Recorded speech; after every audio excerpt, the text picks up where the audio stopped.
Some people stay silent because they are afraid. Others stay silent because they are tired. But there is a third kind of silence, the kind that is chosen.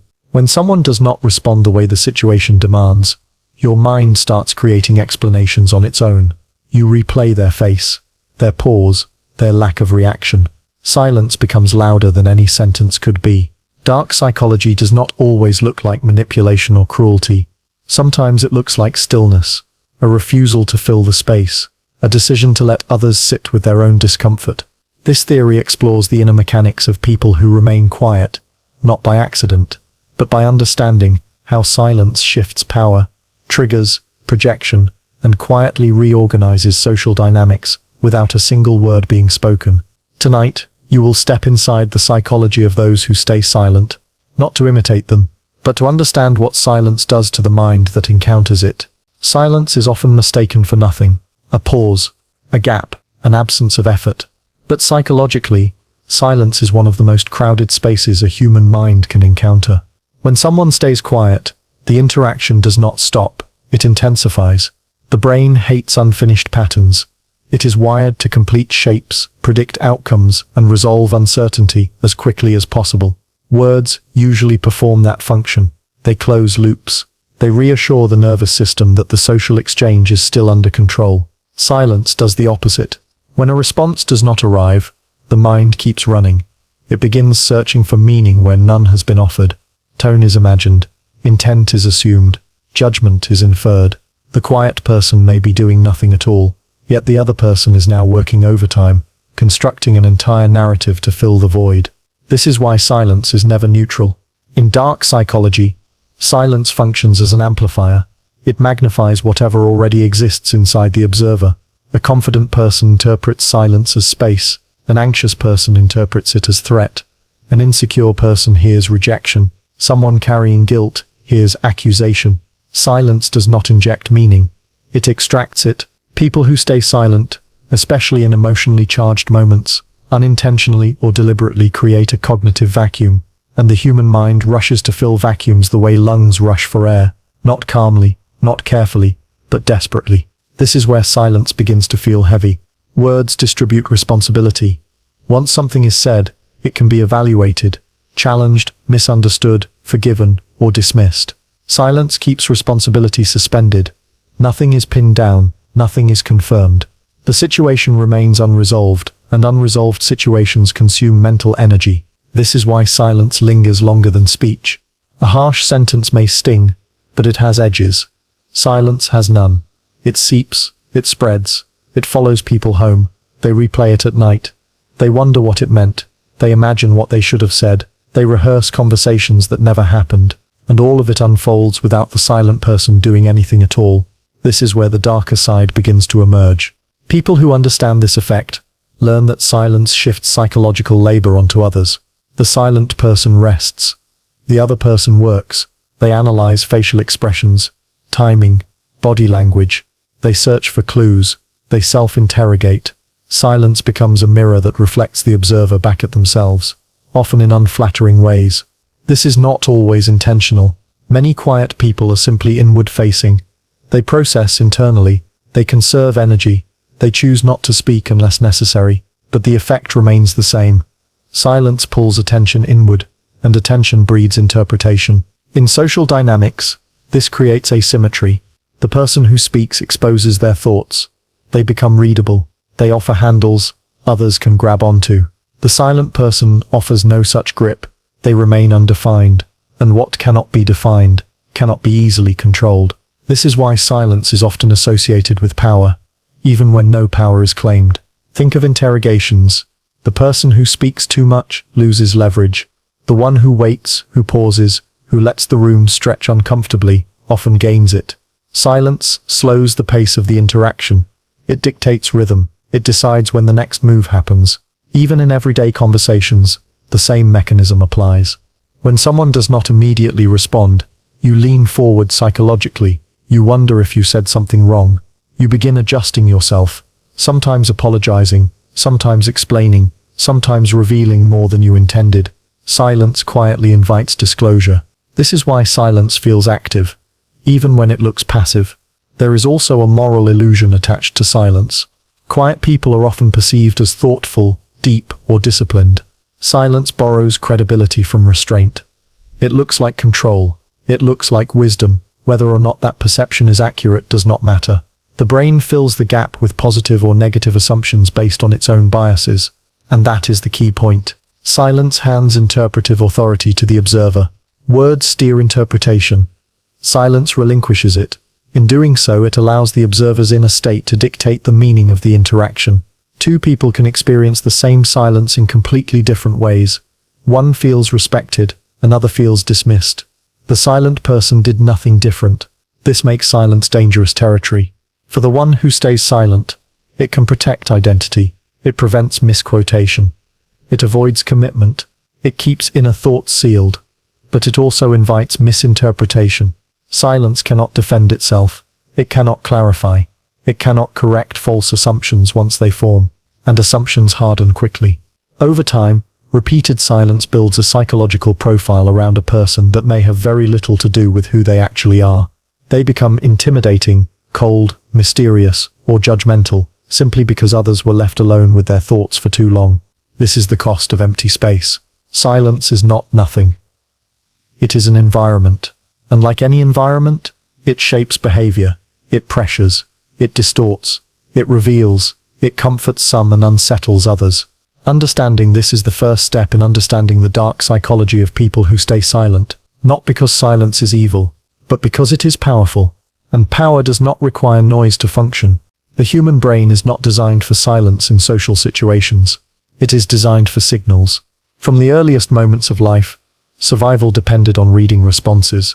A glance, a sound, a movement, something that confirmed the other person was still there, still engaged, still predictable. Feedback was safety. Lack of it was uncertainty. And uncertainty, to the nervous system, feels dangerously close to threat. This wiring never left. When you speak and receive a response, the brain relaxes, the loop closes. Even negative feedback provides relief, because it defines the situation. Rejection hurts, but ambiguity unsettles more deeply. The brain prefers a clear no over an undefined silence. Silence keeps the loop open. Without feedback, the brain has no anchor. It does not know whether it should prepare for conflict, repair, withdrawal, or escalation. So it does what it always does under uncertainty. It scans for danger. It replays memory. It imagines outcomes. It assumes responsibility. This is where panic begins quietly forming.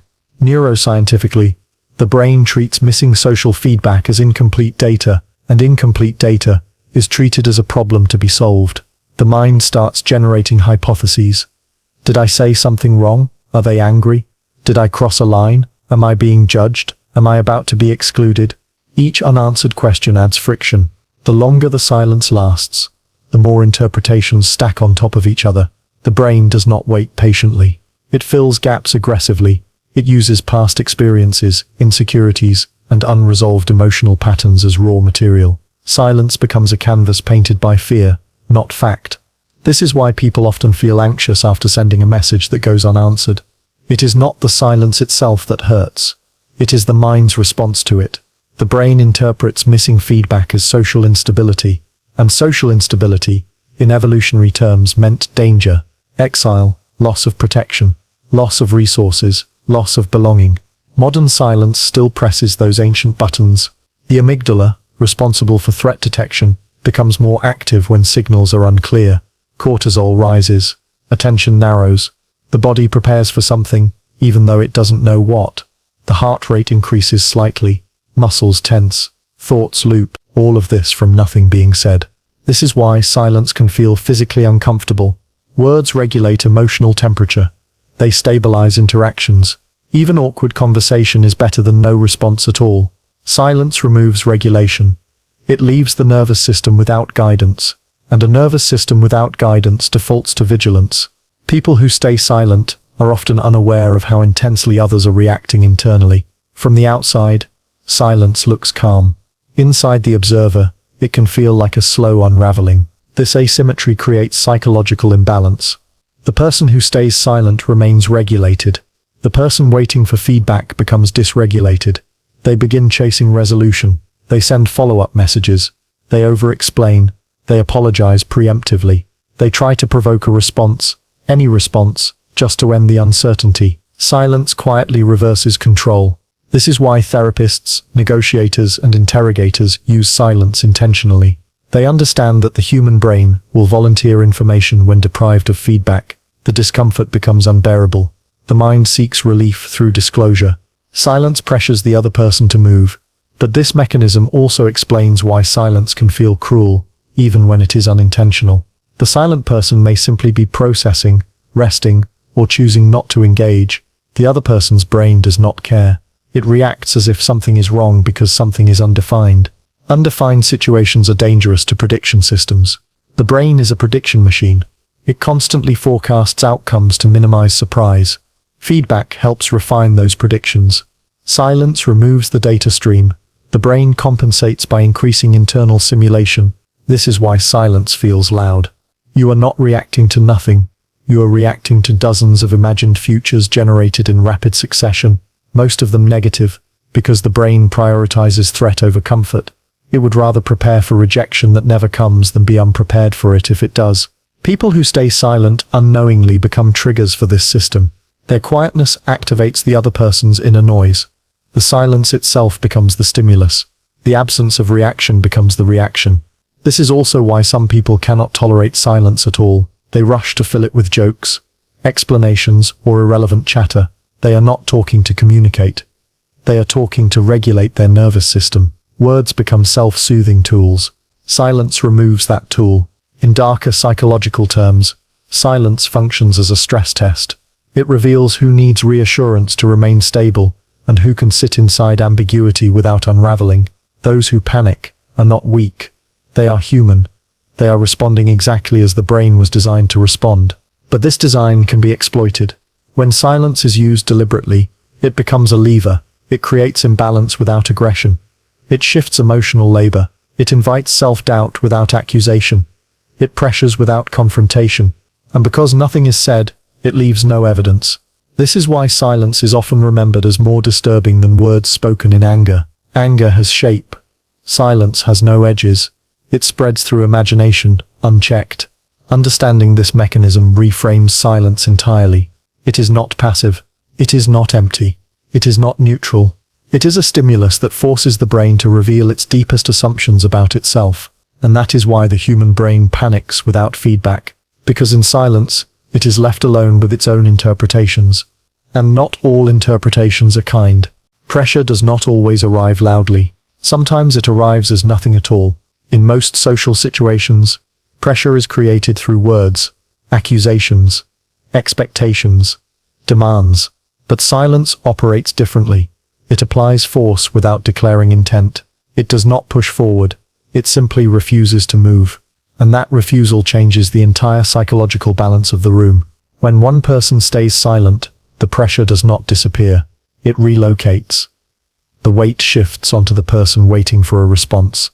They become responsible for momentum, for clarity, for resolution. Silence turns time itself into a tool. Each passing second stretches discomfort, not because something bad is happening, but because something unresolved is. This is how silence becomes a pressure system. Unlike verbal confrontation, silence offers no target. There is nothing to argue against, nothing to correct, nothing to defend from. The mind cannot engage directly, so it turns inward. It begins negotiating with itself. Maybe I should explain more. Maybe I misread the situation. Maybe I should apologize. Maybe I should speak again. Silence quietly invites self-pressure. This is why people often break silence by revealing more than they planned. They fill the gap with justification, with context, with vulnerability. The pressure comes not from the silent person, but from the discomfort of waiting without guidance. In psychological terms, silence removes external structure, and when structure disappears, the mind creates its own, usually harsher, usually less accurate. Silence also disrupts hierarchy in subtle ways. The person who speaks signals readiness to engage. The person who stays silent controls pacing. They decide when the next exchange happens. This temporal control creates an asymmetry. The waiting person adapts. The silent person remains still. Stillness often reads as authority. This is why silence is used in negotiations and interrogations. Not because it scares people, but because it destabilizes their internal timeline. Without feedback, people feel late, they feel behind, they feel compelled to catch up by offering something of value. Information, concessions, emotion. Silence does not demand. It invites, and invitations are harder to refuse than commands. But there is a darker layer beneath this. Silence can be used to manufacture guilt without accusation. When someone does not respond after you speak emotionally, your brain assumes you did something wrong. The lack of reassurance is interpreted as disapproval, even if none exists. Silence allows guilt to form without evidence. This is why silence can feel manipulative. No lie was told. No threat was made. No boundary was stated.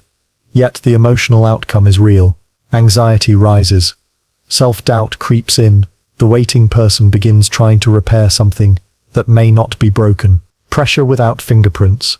Silence also bypasses conscious resistance. If someone yells, you can push back. If someone criticizes, you can defend yourself. Silence gives you nothing to push against. Resistance collapses inward. You argue with yourself instead of the other person. This internalization makes the pressure feel personal, intimate, unavoidable. Over time, repeated exposure to silence in a relationship conditions behavior. People learn to preemptively adjust. They speak less. They soften opinions. They over-clarify. They try to avoid triggering the quiet response again. The silent person may never ask for control, but control emerges anyway. This is why silence can function as a training mechanism. It teaches others how to behave through absence, not instruction. The moment someone fears the quiet, they begin modifying themselves to avoid it. This is not always malicious. Some people withdraw when overwhelmed. Some need space to process. Some were raised in environments where silence meant safety, but intention does not erase impact. Psychological pressure is defined by effect, not motive. Silence also exploits a social taboo. In many cultures, silence is interpreted as rudeness, rejection, or judgment. When someone stays quiet, it violates expectation, and violations demand explanation. The mind scrambles to supply one. This scramble is the pressure. Silence also stretches time perception. Seconds feel longer, pauses feel heavier.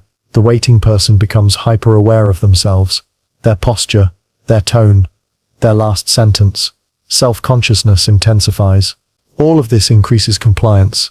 People under silent pressure often give more, say more, and concede more than they would under direct confrontation.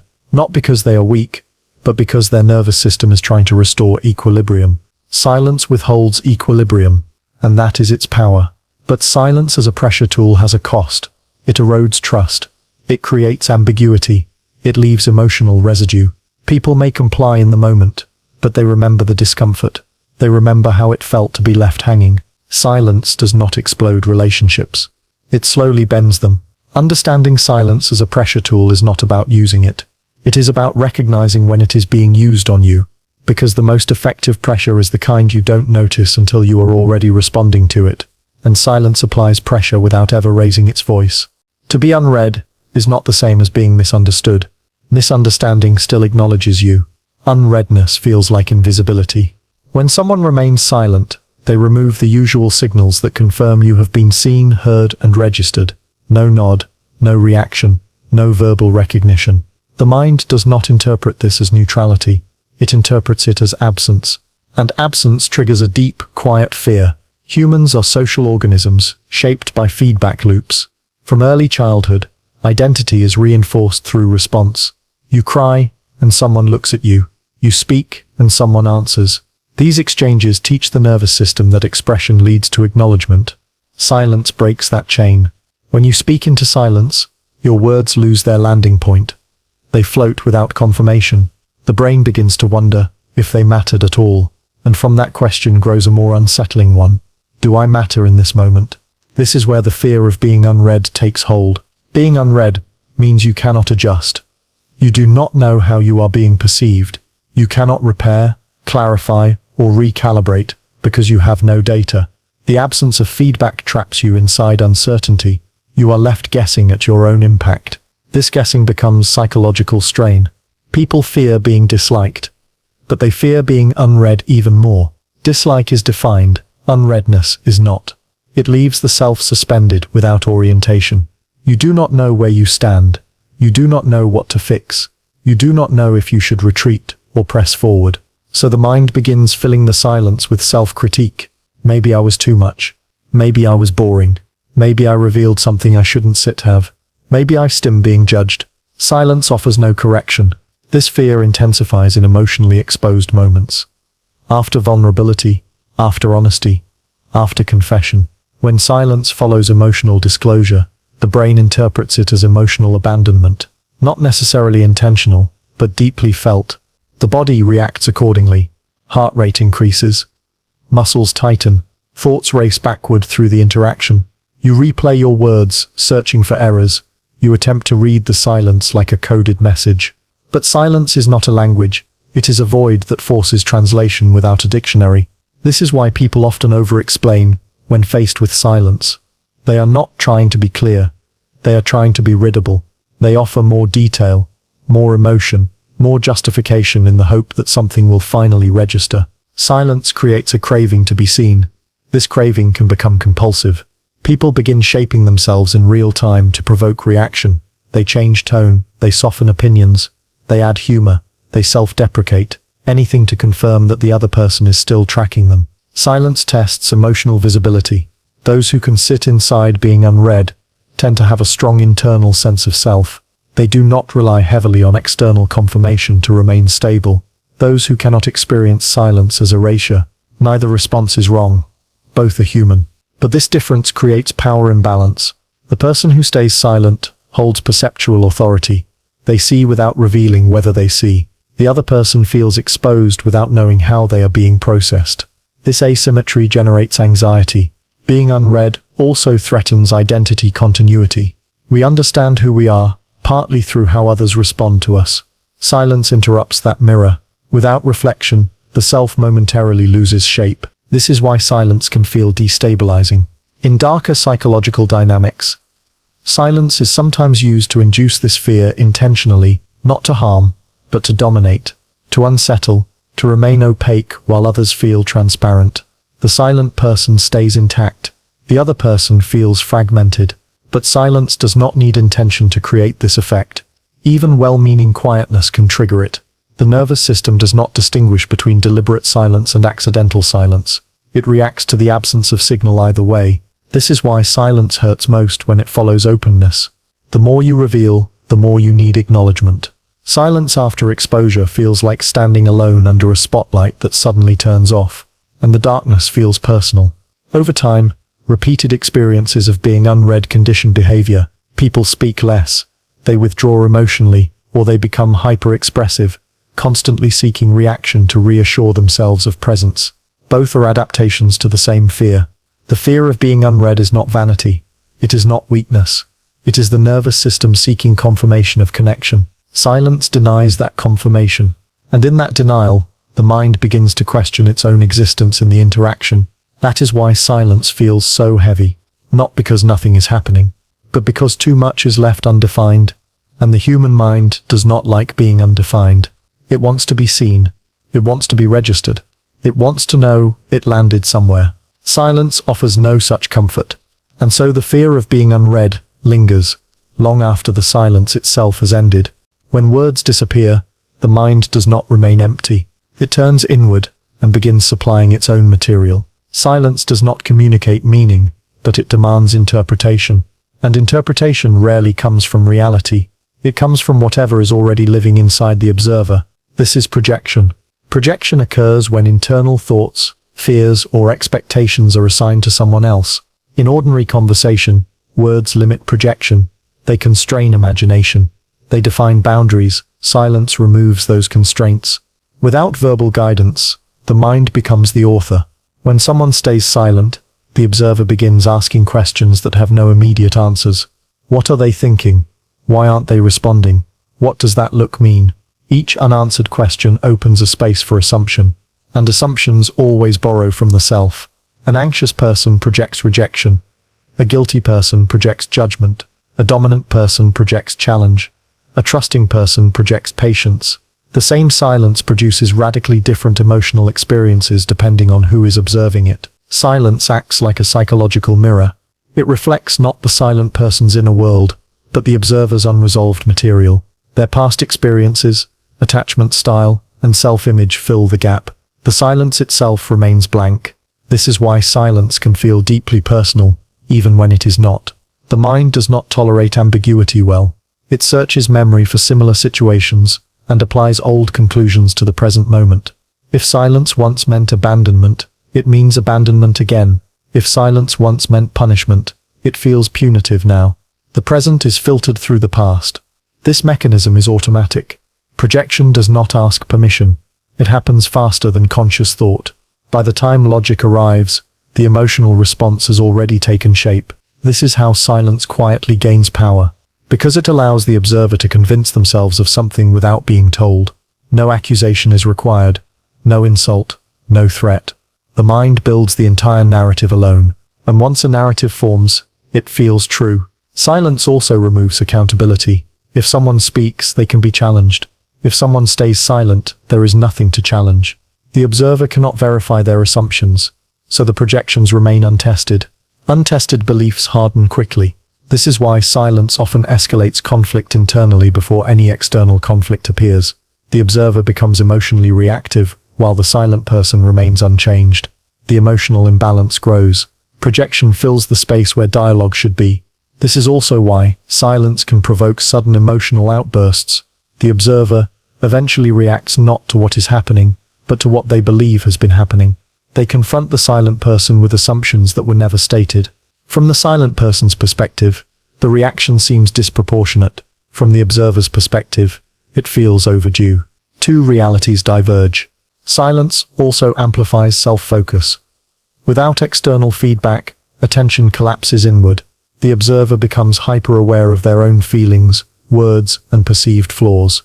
This self-focus feeds projection further. The more you analyze yourself, the more you assume others are analyzing you too. Silence validates that illusion.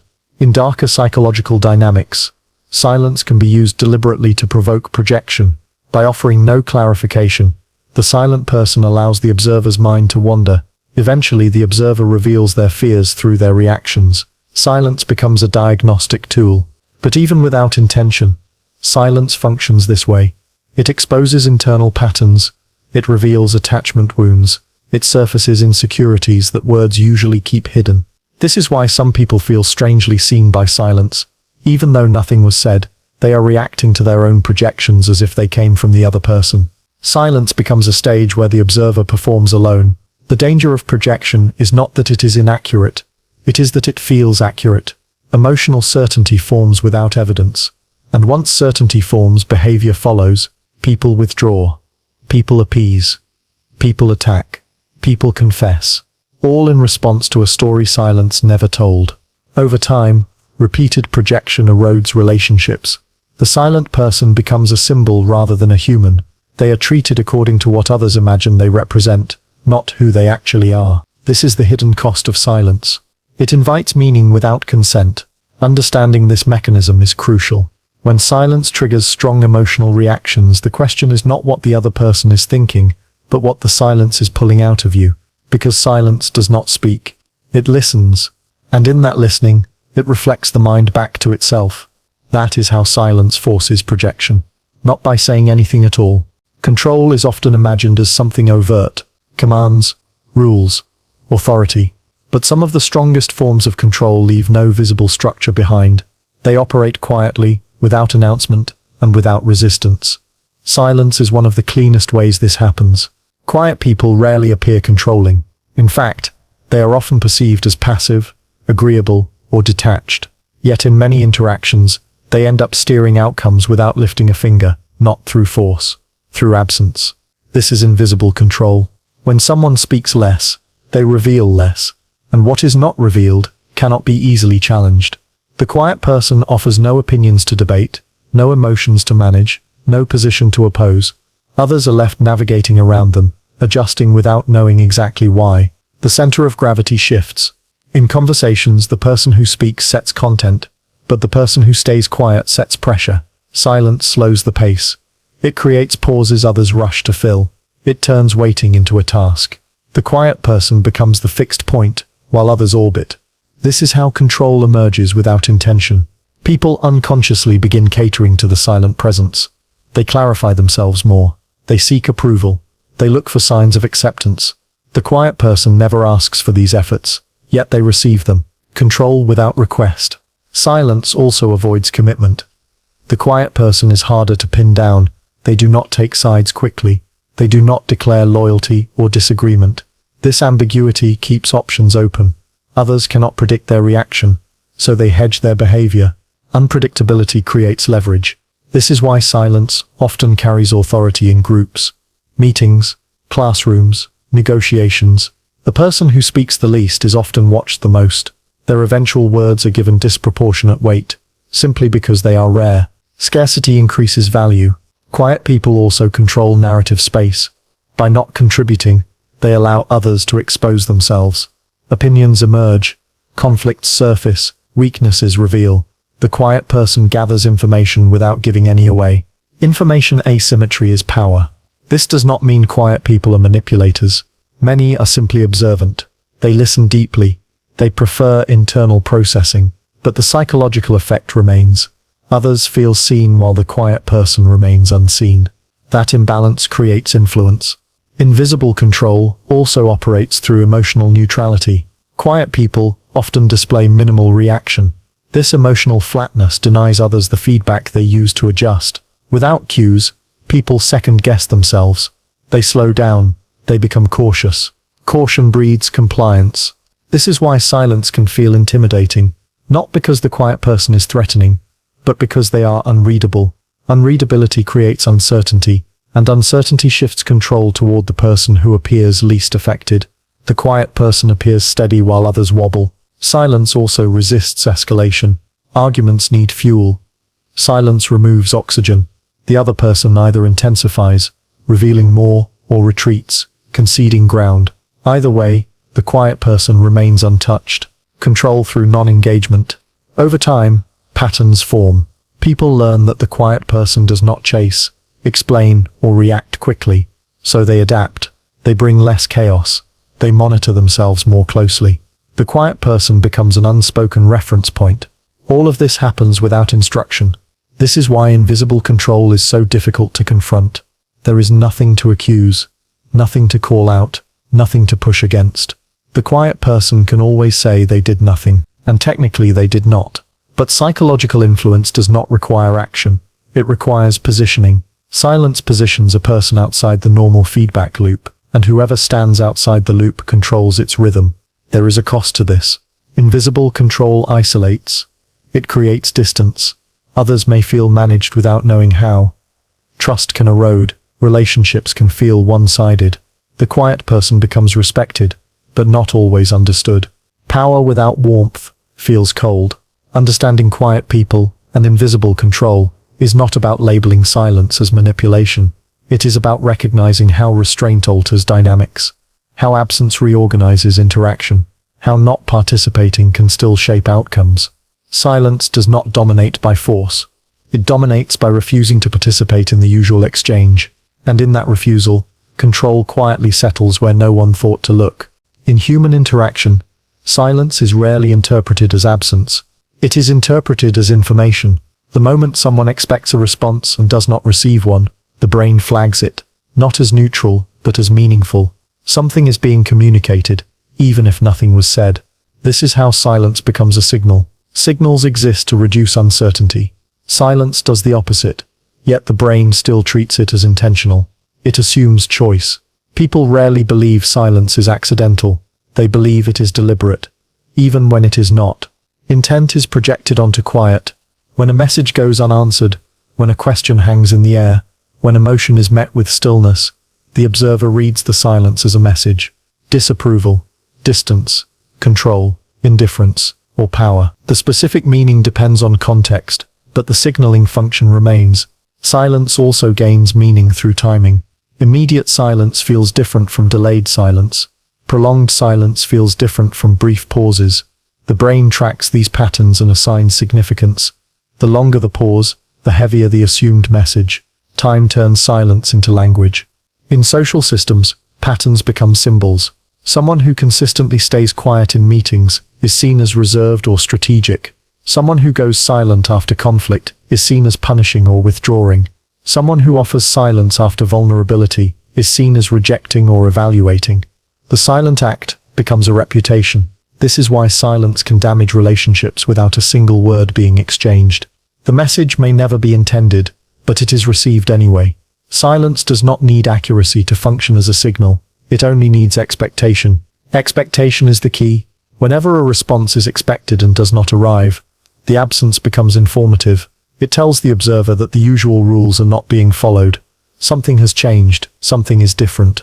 The brain treats change as significant. Silence also signals boundaries, sometimes intentionally, sometimes unintentionally. Not responding communicates that something will not be engaged with, that a line exists, that access is limited.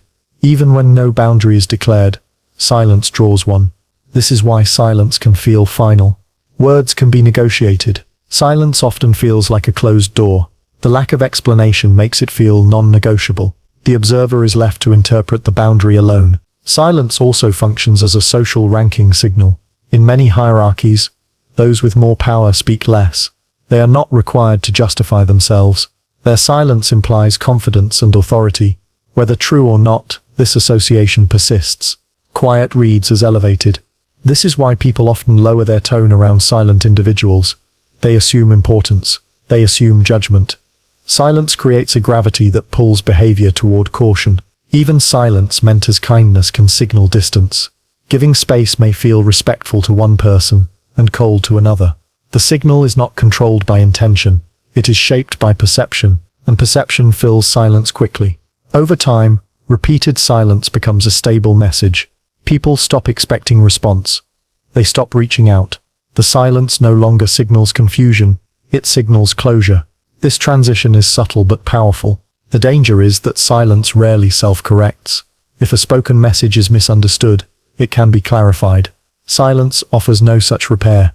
Once interpreted, it stays that way until contradicted. And contradiction requires speech. This is why silence is remembered more than many conversations.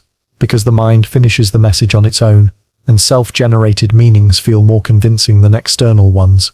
When saying nothing becomes a signal, responsibility shifts. The silent person may feel they avoided conflict. The observer feels they received a message. Both experiences are real. Understanding this dynamic reframes silence entirely. It is not empty. It is not invisible. It is communicative by default. Every unspoken response becomes a statement. Every pause becomes a position. Every silence sends a signal, whether you meant to or not. Power is often associated with visibility, status, influence, presence. But in social systems, power is just as often expressed through absence, through who speaks, who waits, and who does not need to respond at all. Silence rearranges hierarchy without announcing itself. In most interactions, speaking is a form of offering. You offer opinions, reactions, explanations. Offering creates vulnerability. Silence withholds, and withholding creates asymmetry. The person who speaks exposes themselves. The person who stays silent remains protected.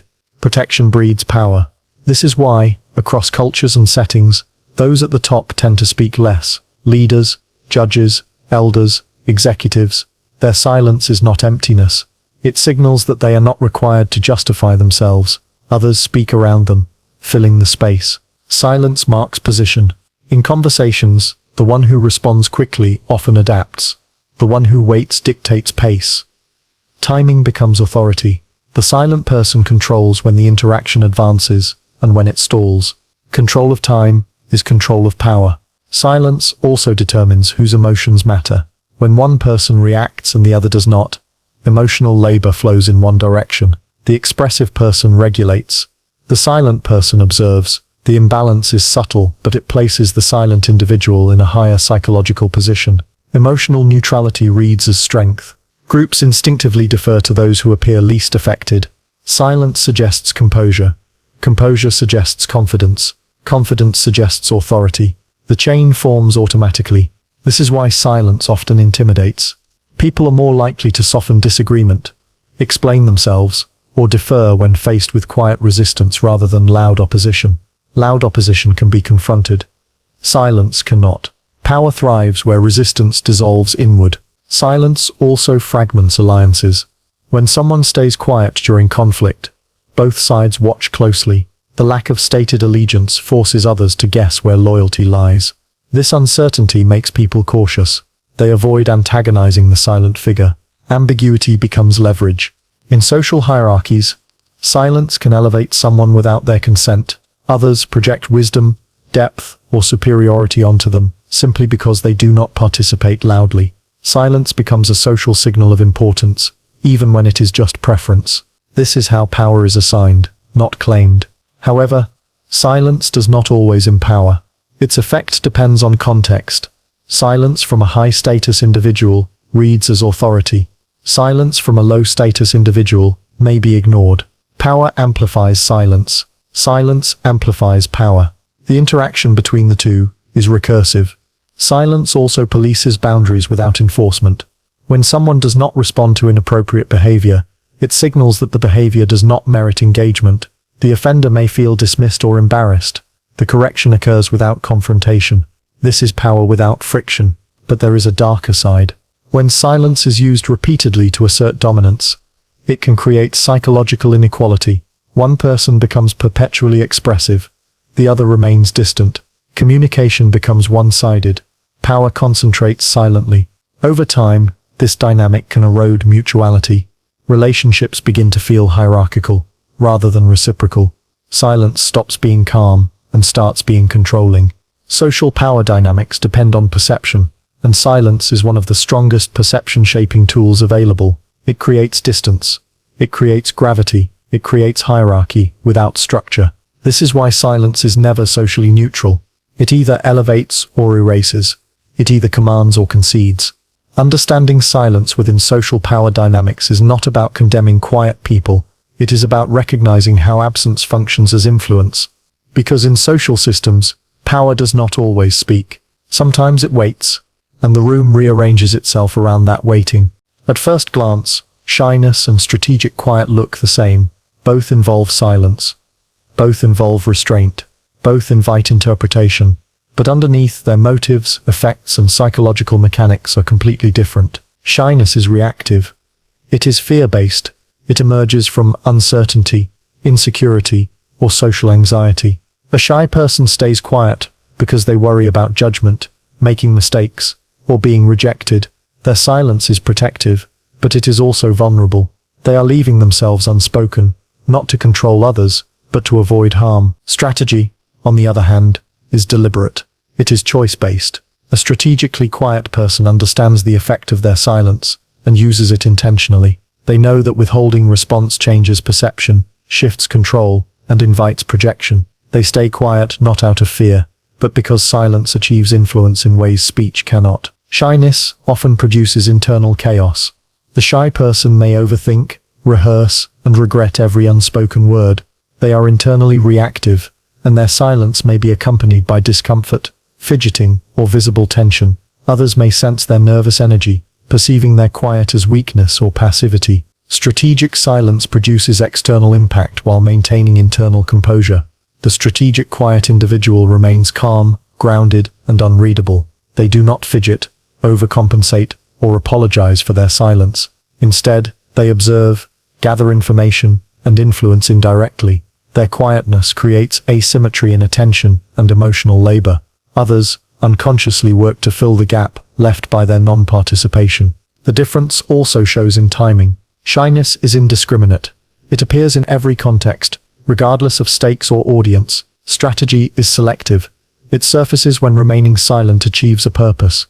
The strategic person chooses moments of non-response to steer interactions, preserve privacy, or assert authority. Shyness is often self-focused. The shy individual worries about their own perceived flaws and anxieties. Their silence protects themselves from scrutiny. Strategy is relationally aware. The quiet strategist considers the psychological effect on others. Their silence shapes perception, guides behavior, and maintains control over interpretation. Social consequences further distinguish the two. Shy individuals may be overlooked, dismissed, or misunderstood, because their silence is interpreted as weakness or irrelevance. Strategically quiet individuals, however, often command unspoken respect. Their words, when spoken, carry more weight precisely because they are infrequent and intentional. Finally, Shyness erodes self-efficacy. It leaves the individual vulnerable to external judgments they cannot influence. Strategy preserves agency. The quiet strategist manipulates the flow of information and emotional energy without overt action. They remain invisible yet influential. Understanding this difference is crucial. Silence alone does not define power, neither does it define weakness. The distinction lies in intent, awareness, and effect. Shyness shelters. Strategy directs. One reacts, the other orchestrates. Quiet people are not always timid. Sometimes they are quietly in control. Silence has weight.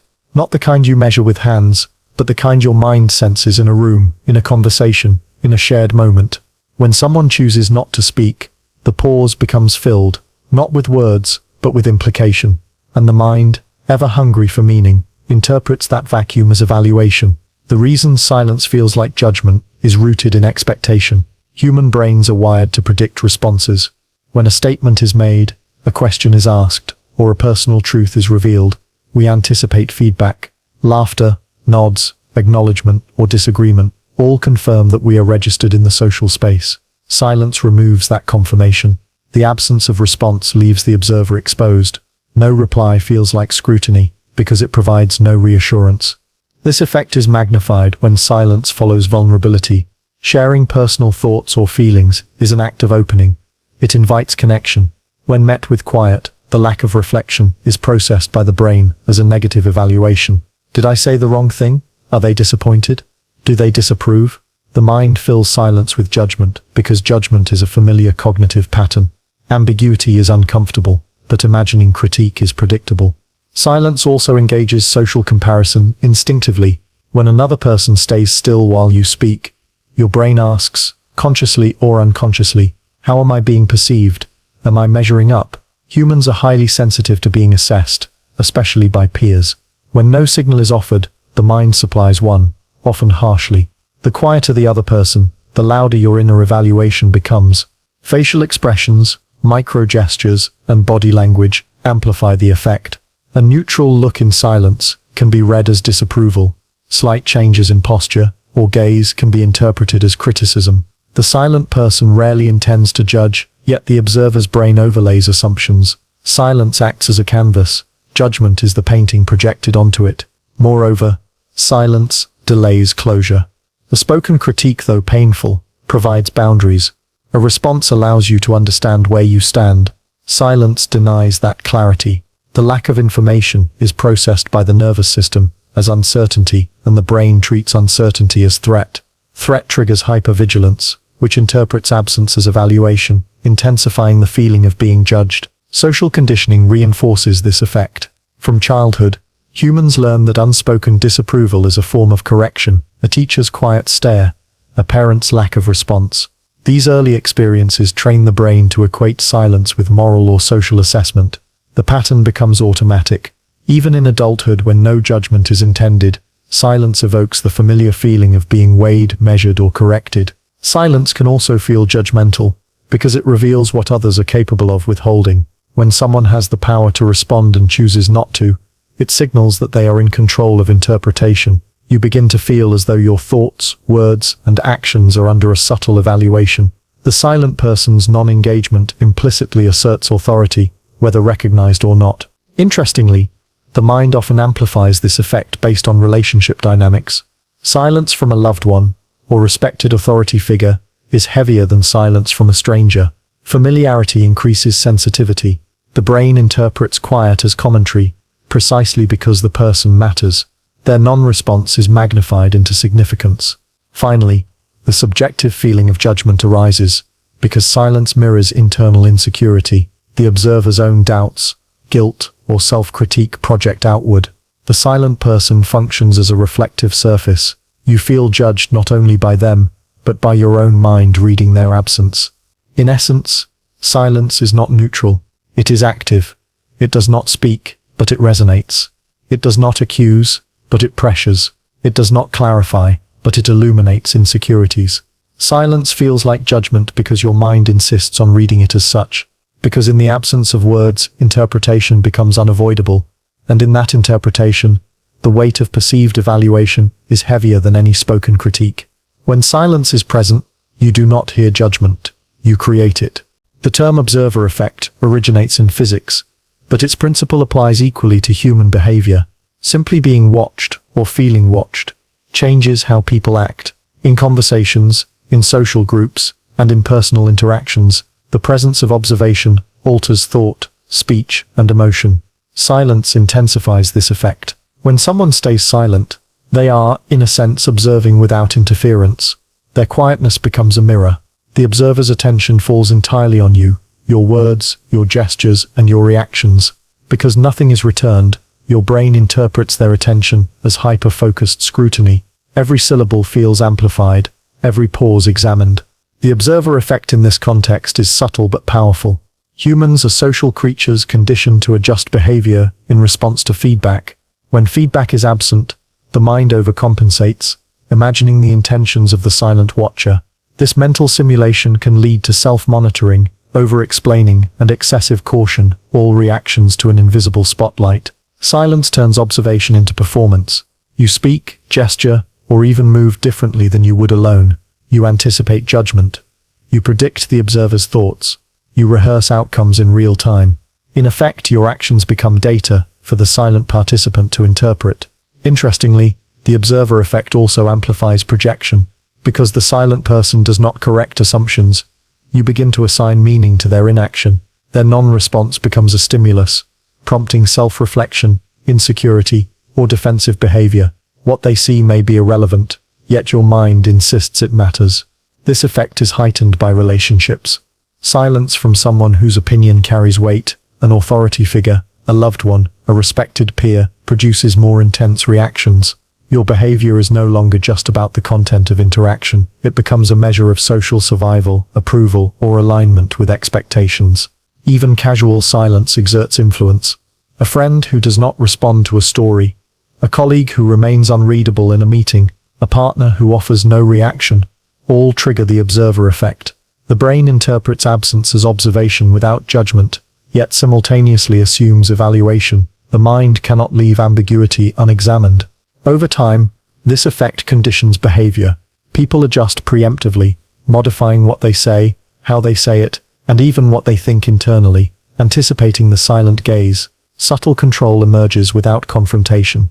The silent observer shapes interaction simply by being present and withholding feedback. The human observer effect is double-edged. It can inspire self-awareness, reflection, and careful communication. It can also induce anxiety, self-doubt, and compulsive overcompensation. Silence magnifies both outcomes. The quieter the observer, the more the mind works to fill the perceptual void. Ultimately, the observer effect in human interaction reveals a paradox. Presence can be exerted through absence. Influence does not always require action. Words, gestures, and reactions are tools, but so is quiet. The silent observer changes behavior without touching it. In relationships, negotiations, and daily encounters, recognizing this effect is crucial. Awareness of the observer effect allows you to distinguish between actual judgment and projection, between influence and imagination.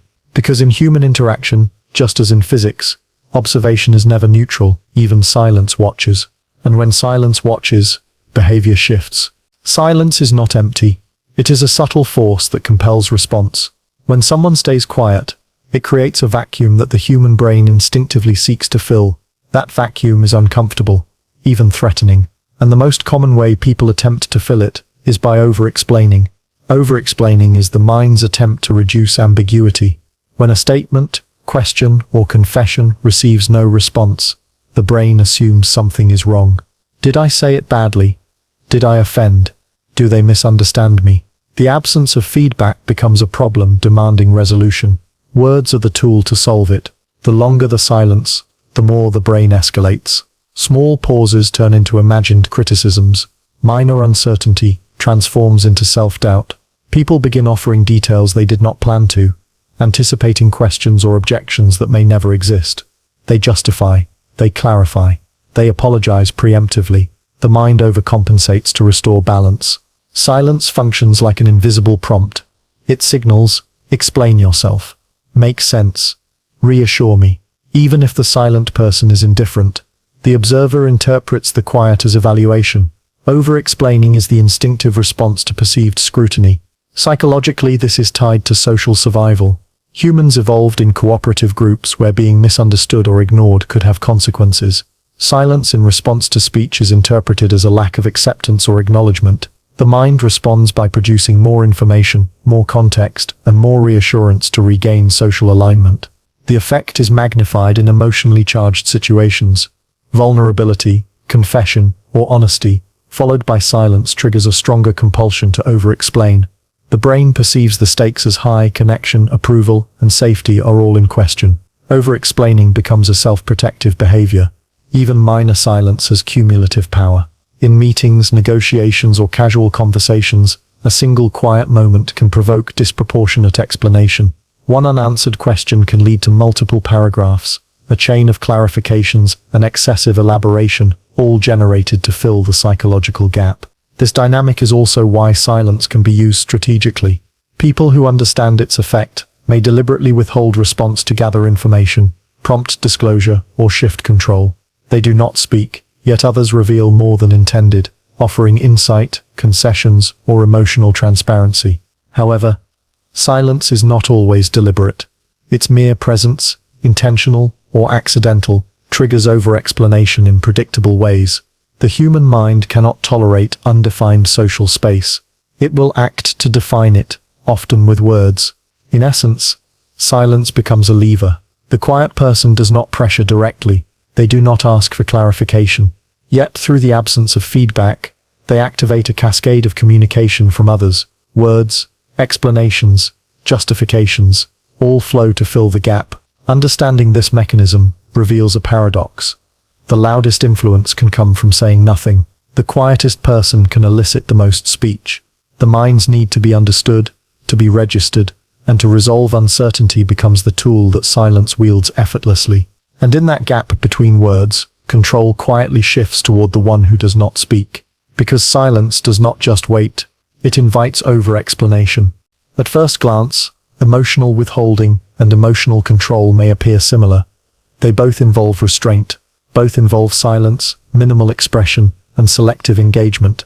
Yet beneath the surface, their intent and psychological effects are radically different. Emotional withholding is often reactive. It arises from fear, pain, or avoidance.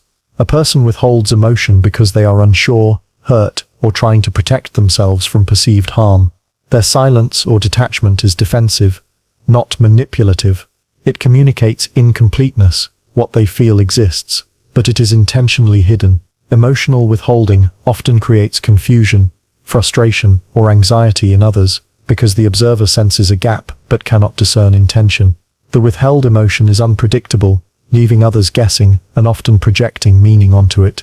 Emotional control, by contrast, is intentional and strategic. It is the deliberate management of one's emotional responses to influence interaction or maintain stability. The controlled person is fully aware of the effect of their restraint. They may remain neutral in a heated discussion, limit their expressive cues, or delay reaction, all to shape the psychological environment. Emotional control is proactive, not reactive. It creates influence rather than uncertainty. The distinction is also visible in consistency. Withholding fluctuates with mood, context, or discomfort. Emotional control is steady. The controlled person maintains composure even when provoked.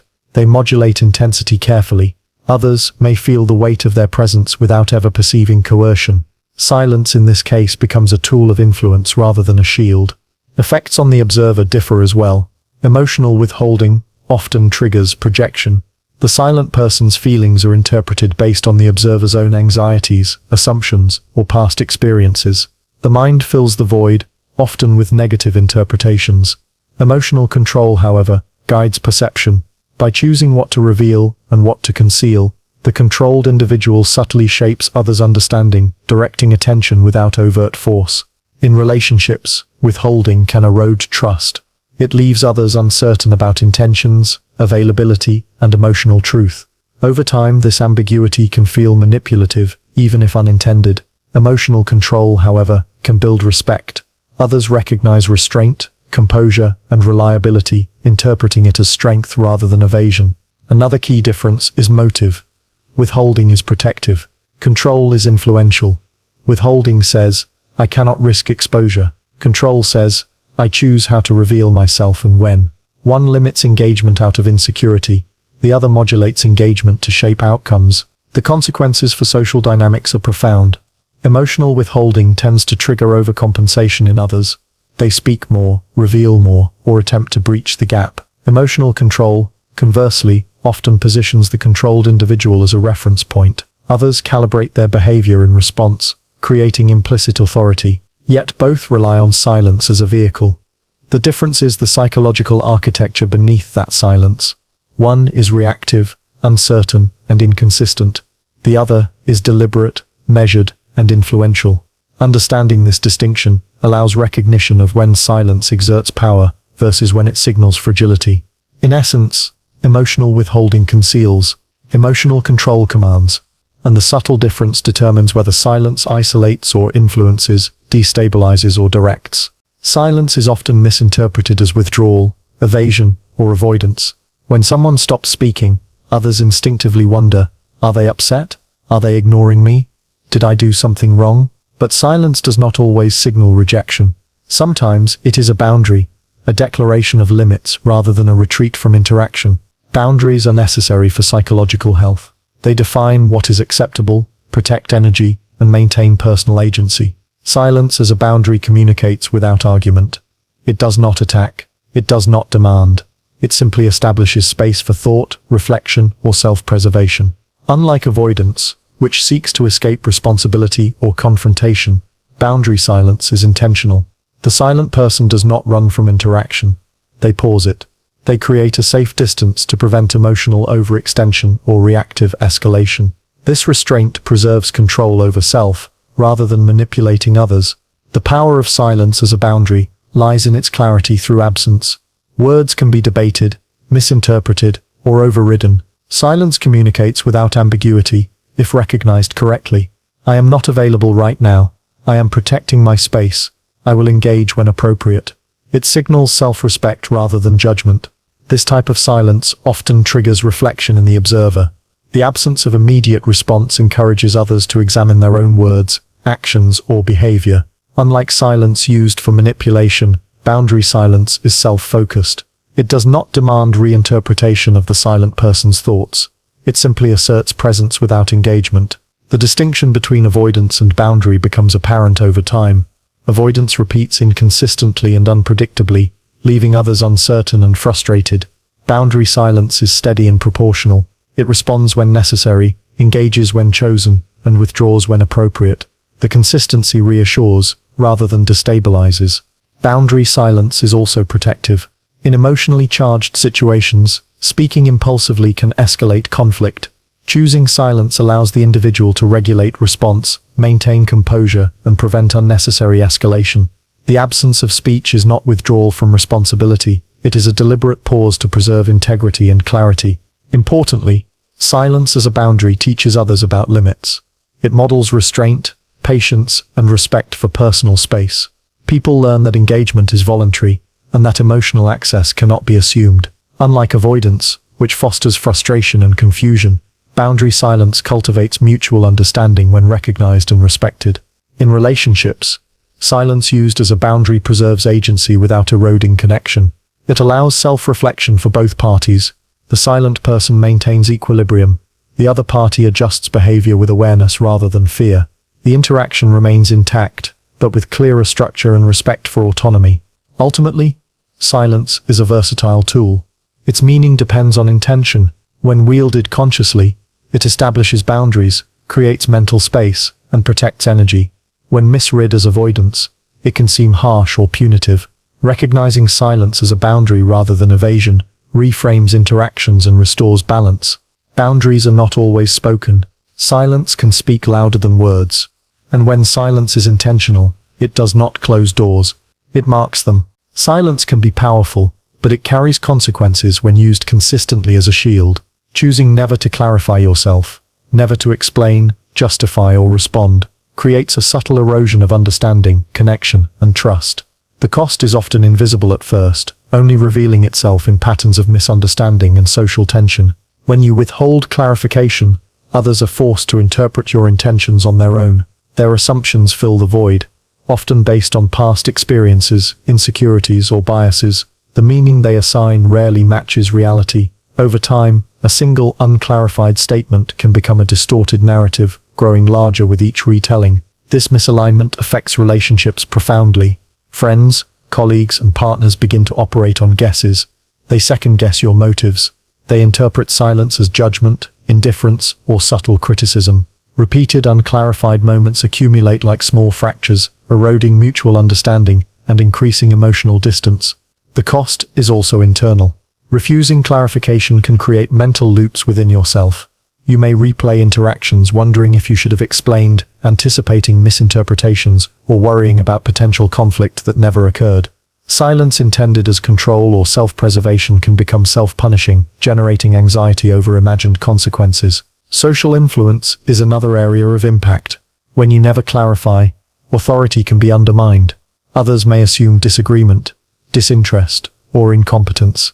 Even if your silence is strategic, the lack of explanation reduces clarity, leaving your intentions open to reinterpretation. Misperception often travels faster than truth. The professional sphere is particularly unforgiving. Miscommunication can derail projects, sour collaborations, and damage reputations. Opportunities can be lost simply because others cannot accurately read your stance. Silence is rarely neutral in these contexts. It is interpreted, and often incorrectly. Psychologically, a refusal to clarify also fosters projection. People impose their fears, judgments, and expectations onto you. The more you avoid clarification, the more they fill the gap with narratives that may contradict reality. You may appear harsher, more critical, or less trustworthy than you actually are, without ever having said a word. Yet, paradoxically, clarification carries its own risks. Speaking can expose vulnerability, create conflict, or dilute perceived authority. Many people balance silence and speech strategically, but the cost of total non-clarification is a slow drift away from mutual understanding. The mind and relationships require feedback loops. Removing them creates instability. The social cost is subtle but cumulative. Patterns of misinterpretation can escalate. Friends stop confiding, colleagues hesitate to include you, partners feel distant. Your silence may be interpreted as aloofness or disregard, even if your intentions are protective or neutral. Over time, this erodes influence, intimacy, and connection. The lesson is that silence is not free. It is a tool with consequences.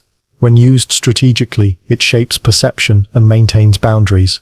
When overused as a refusal to clarify, it generates misalignment, anxiety, and fractured relationships.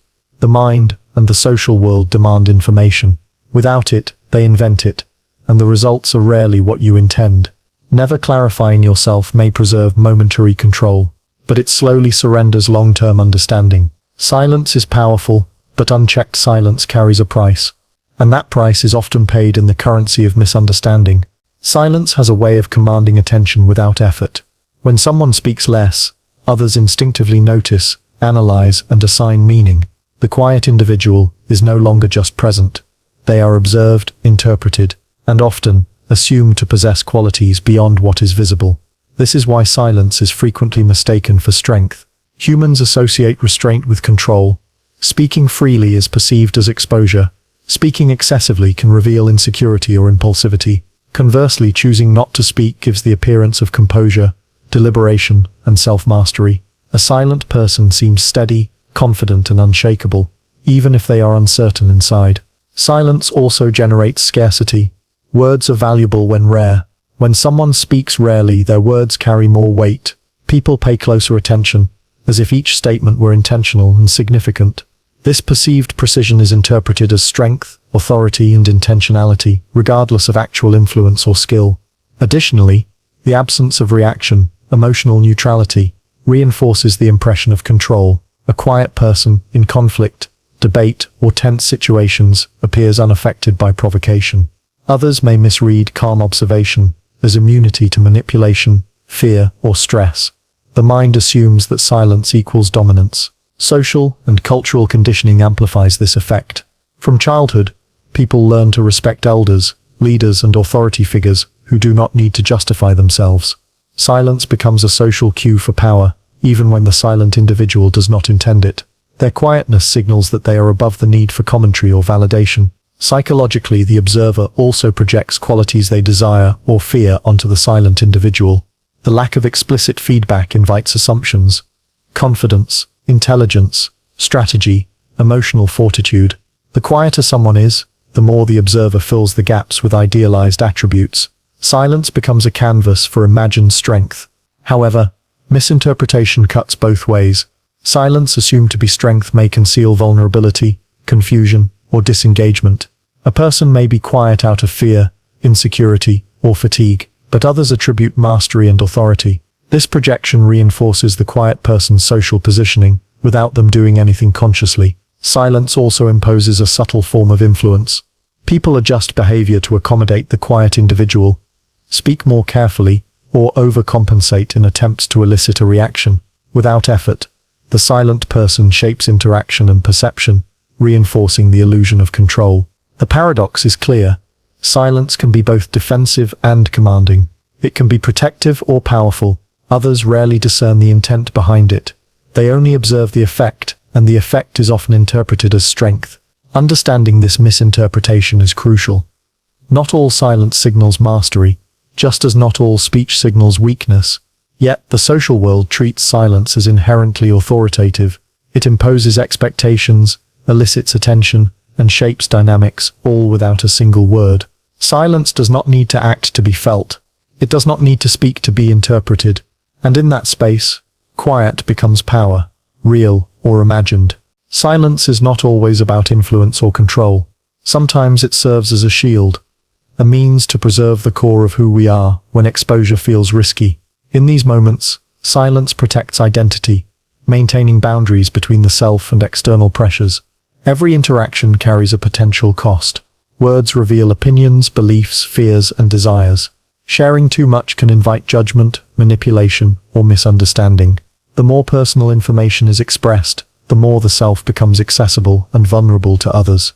Silence creates a safe buffer. It limits exposure while maintaining presence. Protective silence is deliberate. It is not avoidance born of fear, but preservation born of awareness. By withholding speech, a person controls what others know about them. They decide which facets of identity to reveal, which to keep private, and which to share only under conditions of trust. Silence becomes a tool of curation. In social contexts, silence can prevent misrepresentation. Words are often interpreted, distorted, or projected upon. By not speaking, a person reduces the risk that their inner self will be misread. The quiet individual maintains autonomy over perception, preventing others from defining them inaccurately. Psychologically, silence preserves emotional integrity. Expressing thoughts or feelings can make the self reactive to external responses, criticism, disagreement, or persuasion. Remaining silent allows the individual to observe, process, and maintain alignment with internal values rather than adapting impulsively to social pressure. Silence also protects identity in high-stakes environments.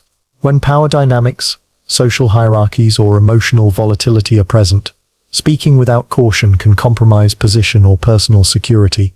Choosing silence safeguards both reputation and self-concept. The quiet person retains authority over how and when their identity is revealed. This protective function extends to intimate relationships. Sharing personal truths too early or indiscriminately can create dependency, exploitation, or emotional overexposure. Silence allows selective disclosure, giving the individual control over relational vulnerability. They reveal themselves strategically, preserving dignity and self-respect. Interestingly, silence also signals integrity without explicit declaration. People sense that some aspects of the silent individual are untouchable, private, or sacred. This unspoken boundary often engenders respect. Others may approach cautiously, mindful that certain parts of the self are off-limits. However, protective silence is not isolation. It does not sever connection. It calibrates it. Words are chosen carefully, interactions measured, and openness managed. The self remains intact, while engagement continues on terms that respect personal identity. Over time, habitual protective silence can shape perception. Others may interpret quiet as composure, strength, or mystery. In truth, it is preservation, a deliberate strategy to safeguard the essence of self from distortion, intrusion, or compromise. Silence in this sense is not absence. It is a boundary, a shield, and a declaration of autonomy. When used to protect identity, it keeps the self intact, unseen, and unmanipulated, even amidst a world eager to define or dissect it. Silence can create space, but it can also create separation. When someone maintains psychological distance by staying quiet, reserved, or emotionally detached, they often cultivate a form of inner solitude. This loneliness is not always physical. It is the subtle awareness of being unshared, unpenetrated, and unregistered by others. Psychological distance emerges naturally from silence. When a person refrains from revealing thoughts, feelings, or intentions, the mind of the observer fills the gaps. But the observer can never truly enter the internal world of the silent individual. A boundary forms. The quiet person remains partially unknowable, and with that unknowability comes isolation. This loneliness is paradoxical. Silence grants control, shields identity, and avoids unnecessary conflict. But it also limits intimacy. Relationships rely on mutual disclosure. Emotional closeness requires engagement. When a person chooses restraint, they preserve autonomy, but they also place themselves outside the emotional feedback loop. Others may feel frustration, confusion, or distance, and the silent person experiences the subtle ache of separation. Psychologically, the lonely aspect of silence is tied to unmet social expectation. The human brain is wired to connect, to read signals, and to feel acknowledged. Silence interrupts this process. The quiet individual may be physically present, but emotionally unreachable. Their thoughts remain private, their feelings unexpressed, and their intentions ambiguous. Even in a crowd, they can feel alone. This distance also affects self-perception. The silent individual may recognize that others do not fully understand them. They may notice attempts to interpret or predict their behavior, knowing that no one can truly grasp their inner world. This recognition reinforces a sense of solitude, even when surrounded by people. Yet this loneliness is not necessarily negative. It can foster introspection, self-reliance, and mental clarity. In the absence of constant external input, the quiet person develops an internal landscape that is independent of others' judgments. Psychological distance creates a reflective space, allowing the mind to observe without interference. Still, the cost is subtle, but persistent. Emotional needs remain unmet. Social bonds can weaken, misinterpretations accumulate. Over time, even a person who values solitude may sense the emotional gap that silence creates, an invisible space that separates them from others' hearts, however close they seem physically. The interplay between control and loneliness defines the tension of psychological distance. Silence preserves power, privacy, and clarity, but it also imposes isolation. The quiet person holds agency over engagement, yet in doing so, experiences the weight of being partially unseen, partially unheard. In essence, psychological distance is both armor and cage. It protects identity and autonomy, but it also fosters a subtle, persistent loneliness. Silence can be empowering, but it comes with a quiet cost, a reminder that even control cannot eliminate the innate human need to connect. Silence can be intentional, protective, or strategic, but it carries a threshold. When prolonged or habitual, it can shift from a tool into a trap, turning self-imposed quiet into isolation. Unlike brief pauses or measured restraint, isolation is a state where silence no longer serves control. It begins to erode connection. Initially, silence creates space. It allows reflection, self-preservation, and psychological boundaries. But over time, repeated non-communication signals disengagement to others. Friends, colleagues, and loved ones may interpret prolonged silence as disinterest, detachment, or rejection. They stop reaching out, conversations fade, and social feedback loops weaken. What was once a choice becomes a pattern that excludes interaction. Isolation intensifies internal effects as well. When no one responds, and the silent individual refrains from clarifying, explaining, or connecting, the mind fills the void with its own interpretations. Self-doubt, anxiety, and rumination can spiral. Without relational mirrors, perceptions of self and social reality can distort. Silence, once empowering, now amplifies inner uncertainty. The transformation from silence to isolation often begins subtly. One unreturned message, one withheld opinion, one disengaged response in a discussion. Each act is small, almost imperceptible, but cumulative. Over time, these moments compound, creating a widening gap between the silent individual and their social environment. Isolation also reinforces itself. As others pull away, the silent person may feel less inclined to engage, fearing misunderstanding or rejection. The protective purpose of silence becomes a self-fulfilling cycle. What began as a boundary or strategy now shapes behavior automatically, deepening separation. The psychological cost is significant. Humans are wired for connection. Loneliness, even if self-chosen, triggers stress responses in the brain and body. Emotional and cognitive health can decline subtly. Social skills atrophy. Opportunities for influence, collaboration, and intimacy diminish. Silence ceases to be a tool of control and becomes a source of vulnerability. Yet, isolation is not absolute. Awareness of the shift allows intervention. Choosing to re-engage selectively, clarifying intentions, or signaling presence can restore balance. Silence, when moderated, retains its strategic and protective function without becoming alienating.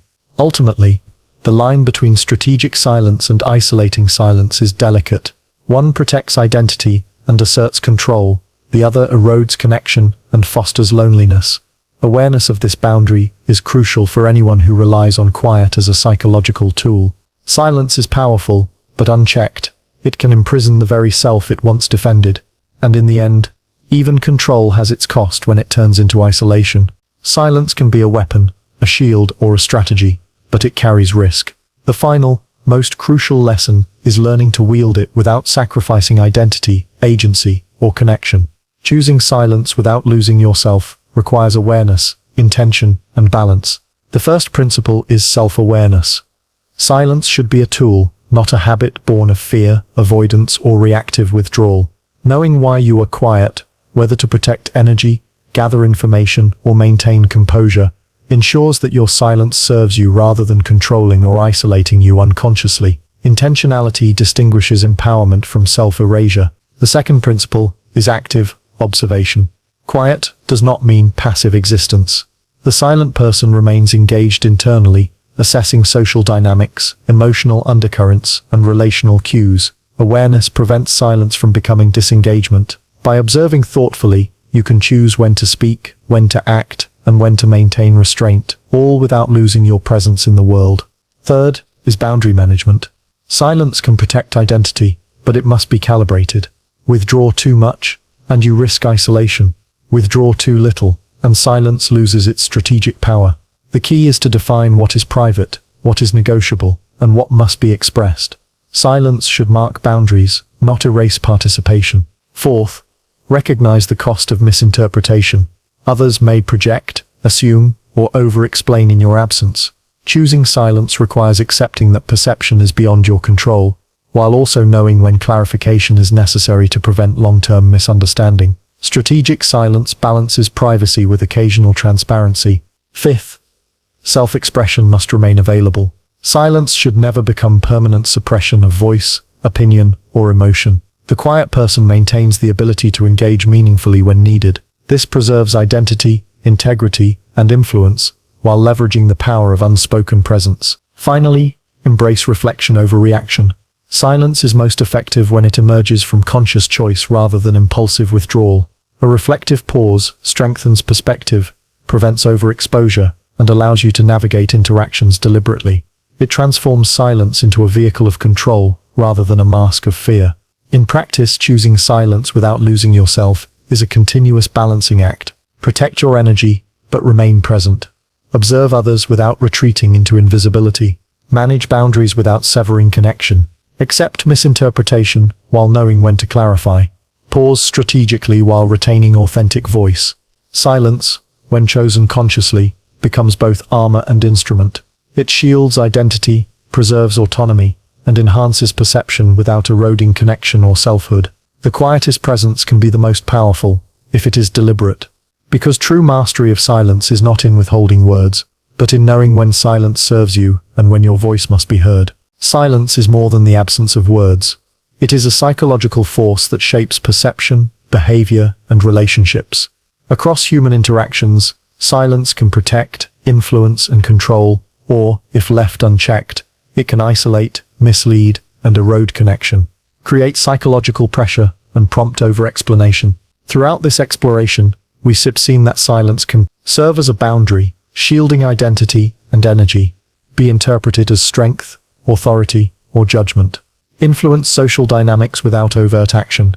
Choosing when to speak, and when to remain silent is a skill, an art of self-awareness, strategy, and reflection. When wielded intentionally, silence preserves identity, commands respect, and guides social interaction. When neglected, it isolates and diminishes connection. Protect the self while shaping perception. Yet, silence carries risks. Overuse, misapplied restraint, or refusal to clarify can foster misunderstanding, loneliness, and emotional distance. The power of silence lies not in mere quietness, but in the conscious balance between presence and absence, observation and engagement, restraint and expression. In the end, silence is not passive. It is active influence. It is protection. It is a mirror reflecting both the self and those around us. Mastering it requires mindfulness, purpose, and discernment. Silence is not absence. The quietest people often leave the deepest impact, not because they speak the most, but because they understand the profound weight of saying nothing at all. It is presence with precision, and when chosen wisely, it becomes one of the most powerful tools a human mind can wield.